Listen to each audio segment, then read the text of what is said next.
Hey everybody, Dr. Earl here. I'm sitting in front of my by my stereo system here, and I'm listening to an album called Music from the Elder. It's by Kiss, and it's also regarded as one of the most top secret, loved or hated albums that the band ever put it out. And I call it that because a lot of people said they didn't like it. It was this too. They were trying to be like early Genesis, Tangerine Dream, and all that stuff with the storyline in it.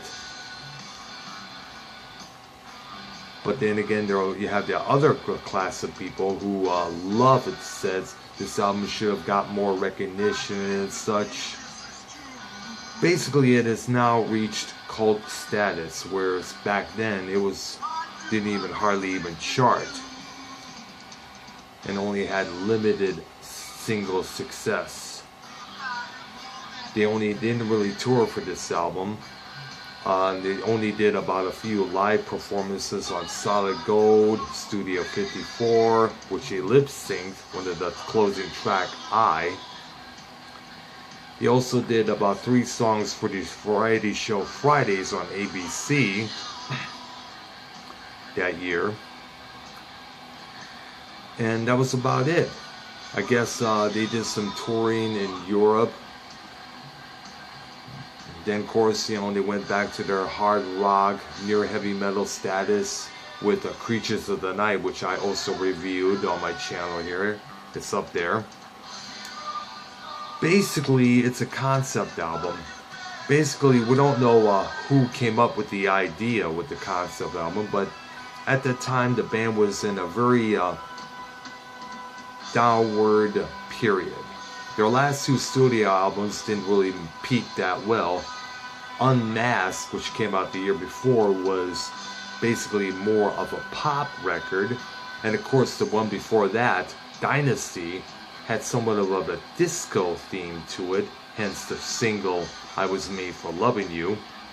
And a lot of Kiss diehards were like, screw this, our boys are selling out. They're more interested in making money off of merchandise like the Kiss makeup, lunch boxes, action figures, rather than making good rock and roll music. And so basically, the group deciding, let's do something different. But however, they also wanted to please the critics, which by the way is a big no-no. You got to please yourself first, folks.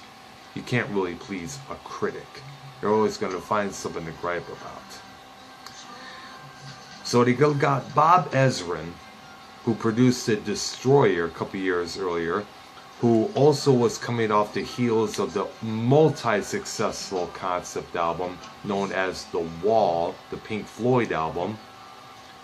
So I guess maybe Kiss wanted to come up with their own wall, but this time not involving isolation, alienation, all that stuff. This basically has kind of like a medieval story.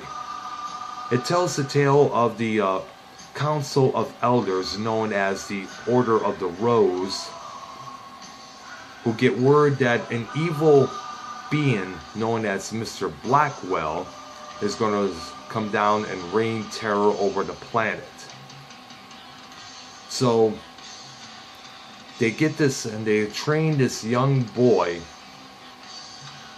into sword fighting, whichever it was. Doesn't say what kind of fighting it does, but it would be cool to have something like that on the album, a competition between the two. But anyways, a lot of the lyrics deal with what the boy is feeling, his insecurities, his concerns, until he realizes he is self-assured and ready to take aim at this Blackwell dude. And by the way, there's a little thing called fanfare, which is an orchestra introduction in between the first track and the second track. And there's a little spoken piece at the end of the final track, I, again, where the council asks the trainer, is the boy ready? Yes, he is ready to fight. And that's pretty much something about it. Now, the album sadly did not chart at all. It was a commercial flop. The first single, A World Without Heroes, was supposed to have been one of their bigger songs, which, by the way, was co-written by Lou Reed. Track didn't really get anywhere on any radio that much. The whole album was just basically dismissed as like hardcore, and mainstream people like, what the fudge? The hottest band in the land is now becoming progressive rock or something like that, or what the fudge is this? And plus, you got to remember, this is back in 1981, so new things were coming up, new sounds and new musical directions were on the verge as well. So people at that time were like, this is a bunch of crap. This is not the Kiss that we know. The Kiss we only know is Deuce, Detroit Rock City, God of Thunder, not this album with an orchestra and a choir, which you're hearing, by the way, for the chorus of the track, Under the Rose. There you go. So a lot of people were like pissed off at them for doing that. Basically, there was also excuse me, there was also mention of an Elder movie. But however, the producers and the people behind it are still raising money to make this movie. So who knows when that's going to happen? Who knows? But basically, the album didn't really, basically tanked. Years later, there will be talk about this album. There will be mention of this album a lot of times. It will be written up in worst album reviews, such and such. But now it has reached cult status among Kiss diehards.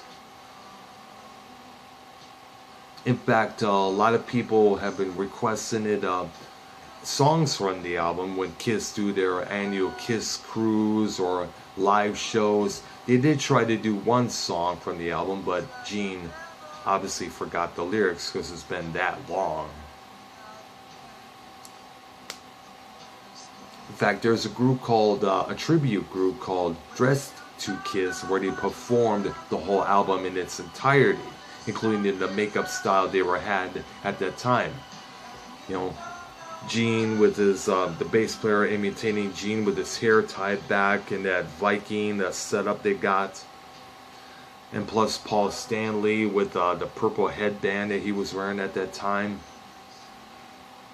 Ace Frehley with some of his hair down to almost shoulder length. Pretty impressive to watch, definitely. It's on YouTube here as well. Album is pretty good to me, my standards, I should say. Though the only problem I have is it could have a lot more add more to the plot. Like, for instance, we would love to hear the tune describing the confrontation between Mr. Blackwell and the boy. That would make the album complete. Like, say, sort of a hard-driven piece. It would help. That would make it a real story there. So basically, once again, it's a cult album, a cult status album now. It has reached that level once again, along with of my favorite heavy metal album, Born Again by Black Sabbath. I got to get to that pretty soon later as well. So in all, I give this album from 1 to 10. I would definitely give it a 6. Because like I said, it could use a lot more in the arrangements and the style of the tunes there.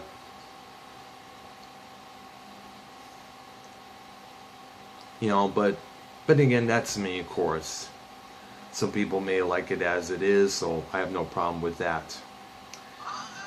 Okay, it's about almost dinner time, so we got to go out there and chow.